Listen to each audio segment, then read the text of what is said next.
എറണാകുളത്ത് ഒരു സ്കൂളിലെ 1ാം ക്ലാസ്സിന്റെ ഇയർലി ഫീസ് കേട്ട് ഞാൻ ഞെട്ടി. 70,000 രൂപ. നമ്മളൊക്കെ പഠിച്ചപ്പോൾ ഉള്ള ഫീസ് ഒന്ന് ആലോചിച്ച് നോക്കിയേ. അതിൽ നിന്ന് എത്രയോ ഇരട്ടിയാണ് ഇപ്പോ ചെലവ് വരുന്നത്. ഇന്ത്യയിലെ ആവറേജ് ഇൻഫ്ലേഷൻ 5 മുതൽ 6% വരെയാണ്. പക്ഷേ എഡ്യൂക്കേഷൻ ഇൻഫ്ലേഷൻ മാത്രം എടുത്താൽ അത് 12%. സ്കൂൾ എഡ്യൂക്കേഷന് മാത്രമല്ല ചെലവ് കൂടുതൽ, ഹയർ എഡ്യൂക്കേഷനും ഇപ്പോ എബ്രോഡ് പോകുന്നതാണല്ലോ ട്രെൻഡ്. ഇങ്ങനെ കുട്ടികളുടെ എഡ്യൂക്കേഷൻ നോക്കി വരുമ്പോ പാരന്റ്സും അതിന്റെ കൂടെ കുട്ടികളും കടക്കിണിയിലേക്ക് എത്തുന്നു. അങ്ങനെ പഠിച്ച് ജോലി നേടിയിട്ട് ആ ലോൺ തിരിച്ചടച്ച് ജീവിക്കേണ്ട ഒരു അവസ്ഥ ആകുന്നു. ഇതിനെതിരെ നമുക്ക് ശക്തമായി പ്രതിഷേധിക്കാം. പക്ഷെ റിയലിസ്റ്റിക്കലി ചെയ്യാൻ പറ്റുന്നത് പ്രിപ്പയർഡ് ആവുക എന്നുള്ളതാണ്. കുട്ടികളുടെ എഡ്യൂക്കേഷന് വേണ്ടി പൈസ മാറ്റി വെക്കുക എന്നുള്ളതാണ്.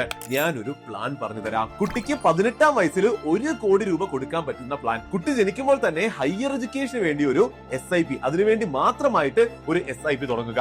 അച്ഛനും അമ്മയും കുട്ടി ജനിക്കുമ്പോൾ തന്നെ മാസം 3250 രൂപ വെച്ച് 6500 രൂപ മ്യൂച്വൽ ഫണ്ട്സിലേക്ക് ഇൻവെസ്റ്റ് ചെയ്യുക.